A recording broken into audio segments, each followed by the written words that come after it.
back and to the finished video on the Mini Cooper S.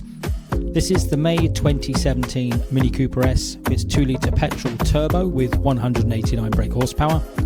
It's got the 6-speed manual gearbox. It has full service history.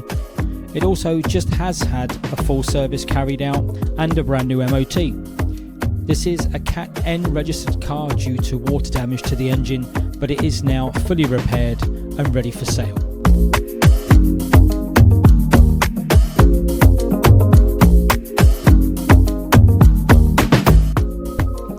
On the inside, the car has such features as power steering, electric windows and mirrors, climate control, air conditioning, sat-nav, DAB radio with Bluetooth, remote central lock-in, and it also has the go-kart setting.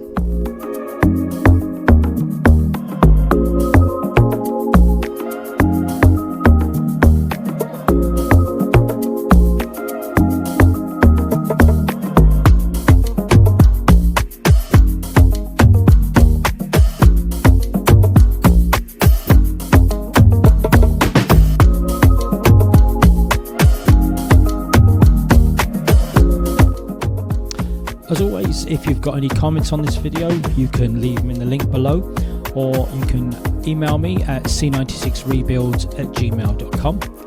We do thank you for taking the time to watch these videos. Please don't forget to like, subscribe and share this video, and keep an eye out for any new videos coming soon, and we'll hopefully see you again on the next one.